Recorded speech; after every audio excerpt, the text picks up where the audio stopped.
What is up? Working on a project. Something I just thought of doing on a whim. So I'm kind of been experimenting with the first idea of it.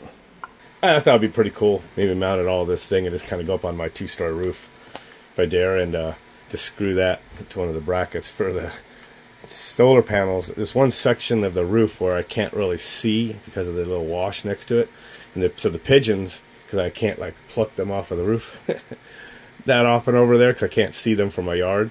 They've been nesting up there again, and it's really dangerous to get up there and get them out of there. So I want to put this thing in that section just to kind of like make them be afraid and not nest there. Go to the neighbors. Go back to California. And now I'm kind of doing what I always do. I make something really quickly off the cuff because I'm just impatient and I just like to experiment. And then I find out what could be better, and then I make another version. So right here, I'm making another little LED board. It's going to hold little surface mount LEDs, resistors, and some connectors, and a little laser diode. And what this thing is, I'm making something to mount up by my solar panels that's going to run on a timer and a motion sensor and just scare the freaking pigeons. I say motion sensor is going to be a light sensor, but... So I've experimented around with just having that spin around. So there it goes. And it's going to strobe some lights. Going to put a smaller resistor in there so those will be even more brighter. Since I'm pulsing, I could probably overdrive the current to those LEDs. So I'm putting some LEDs on here. And they're surface mount, and they're really small. Meant to get like the size 1210s, which is like the size of these resistors right here, which I can handle pretty good.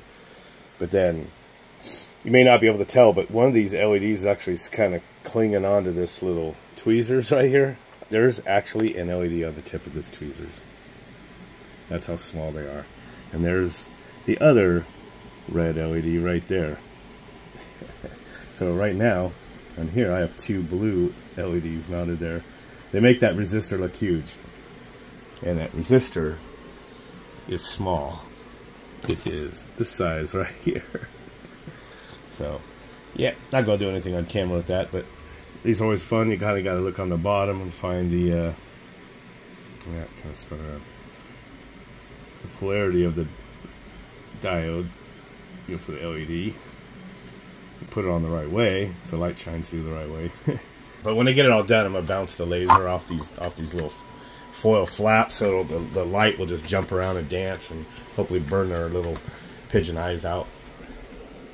So it's doing a little reboot there after it's done doing things. So I have right now I have the timer for every minute, but when I'm done I'll probably do it every 15 minutes. So if I run out of battery, maybe it'll last a while. I don't know, we'll see. Without the LCD plugged in, that's just for debugging. But if I just block the sensor, it triggers it. And that's all just debugging information, pulse width modulation, 8-bit values, my counter, I have it counting down, doing the little sequence. Kind of do 2 speeds on the motor, and then when it gets done, I just have it go back and kind of home. I take an average of the light sensor, so 8-bit value there, 0 to 255. It's pretty low because I turn the light out, so I turn my light on in here. It's going to jump up, and then it's going to take a sample like every second or so, and then it just averages it. So you get a long, accurate average, and then if you just wave your hand over there, it's going to trigger it. That's kind of what I have going on. So, just got home from work. I left this thing running all night and all day. The wife already called me asking, what is the alarm that is in the garage? And I added a little speaker onto there, and it is definitely a very annoying sound, so I hope it annoys the hell out of those pigeons. I got it so I can mount this board upside down into here. And the light sensor is going to go through that one right there. So, we'll get to that. This beeping is very annoying after working on this for a couple hours. So I hope it really annoys the shite out of those pigeons. So this is what I kind of got today, kind of put this on there and sealed it up. That's gonna beep when I do that. So I got the circuit board mounted in there and the motor mounted. Got an O-ring in there, so pretty much the only thing if I mount this sideways, you know, water, if it kind of gets in this plastic, being that there's an O-ring just a little bigger than that opening, it should only be able to roll back out. I just got to put a little bit of sealant over these two screw heads once it's together. Everything else should be sealed except for the power connector. I got to figure that out still. So there's that. This won't be on there. I just have this on for diagnostics. So I'm going to power it up. Do this thing. I'm going to calculate my average. I kind of added into the calculation a percentage now for where the threshold is. So it takes the average and then makes the trigger threshold 90% of that. So 90% of, you know, you can kind of see it's bouncing between 150 something and that. You get a lot of variations, but it could just be because that's LED and it probably flickering at a rate our eyes don't see, but maybe this is. But that's okay, it works. It's going to be out in the sun, which will probably be more steady later. So you see the threshold, so if I kind of just, you know, block it at all, it's pretty sensitive. So are my ears to this damn thing. So does the countdown as it's flashing. I'm gonna turn the lights off so I can get it to make the new average out of the light level in here with it a lot darker. See that the light's going to be an average of 25. This is an 8-bit value, so 25 out of 255. So at 90% of that is running about 22, 21 right now. So obviously it's going to be not as sensitive, that percentage, you know, like it is with the light, because I'm not using that light, I'm using a lot less ambient now from the TVs and everything. But you see I put my hand probably the direction of the TVs and it triggered it. So I think it's going to work pretty good now. And so probably ready to start trying to stick the stuff on the box. Turn that thing off. That is freaking annoying. So it's going to be cool. So this don't need to be on there. Programmer don't need to be on there. So just this and a power cable needs to be on there. Now I just need to figure out what kind of power I'm going to run it on. And so with everything disconnected, I put the little gasket in here, a little notch for this. I'm probably just going to put a little bit of something right there for sealant, but it's also got this. It's going to screw together right there. You know what? Something just occurred to me that I've never noticed before. And I need to figure out because it could affect some of my other circuits.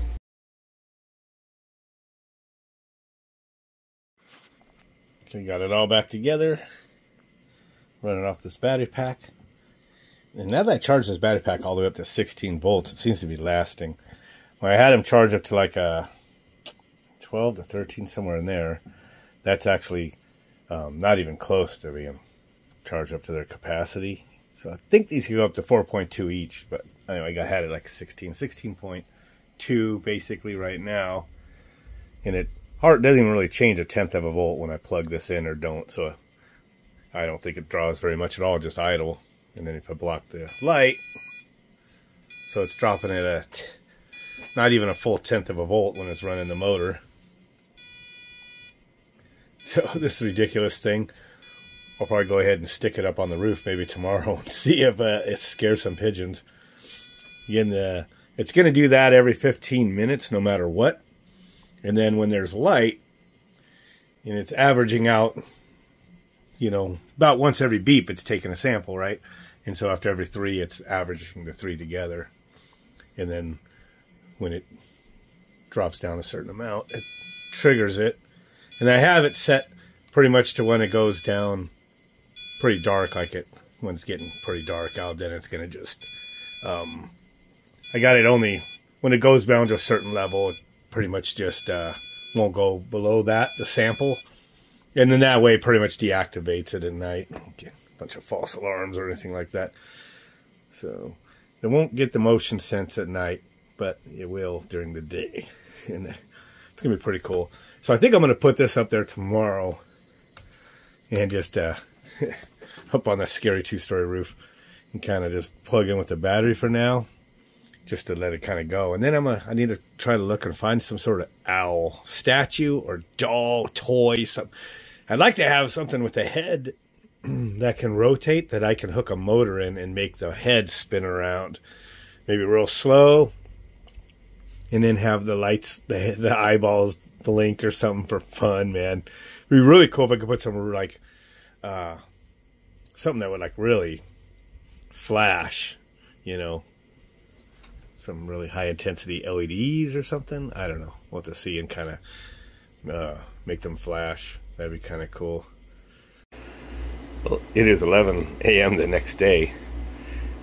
And this battery pack that I charged up to 16 volts is actually holding pretty good. It's 15.9 volts after that ran since yesterday. Now, I was able to find some owls off of Amazon. Actually got shipped overnight. And the head moves. Let me open one of these up. So the purpose of these things is to stick this little wedge in the back of the head so the wind can kind of get these to animate a little bit. But we're not going to do that. So it looks like it's on a little spring there. So this is going to be perfect. I just got these, so I'm just filming this right now as I'm looking at this. But I should be able to easily take this apart and put a stepper motor up in there. And I think what I'll do is want to make this move a little bit and maybe drill into the back of the eye socket and put some bright LEDs to flash for the strobes. I'd like to put wings that move, but maybe that and some noise will be enough. Oh, look, there's even it even opens. I can put my electronics in there. That's going to be awesome. So that's going to take a couple more days at least just to even start devising something for that. So that'll have to be a part 2. I got a bunch of video clips for this I need to edit together, and I'll probably throw up a video of just messing around with this thing. Let's put the motion sensor in that one also. And it's gonna be awesome. And I could probably shove a battery pack right up his butt. Or I'll drop a cable, you know. Another thing I'm thinking of, since this doesn't draw that much power, is just dropping a cable down to one of my my non-PoE cameras that are up. I have PoE and old style that takes a 12 volt plug, so I have 12 volt power running to each one of those, and shouldn't be too far from just to run one cable down and use a splitter and tap off the 12 volt power there. I think I should be able to power my owl, so that's gonna be the idea. So anyway, I got stuff to do today. Got to go visit some friends and stuff like that, so I'll probably go ahead and just make a video clip out of what I got so far. Be a while before I get the owl video done, but it was pretty interesting making this and figuring that out with the LCD, the issues. It was going to help me on some of my other projects. And with that, we'll catch you guys later. Don't forget to like, share, subscribe, and comment. All that. Catch you later.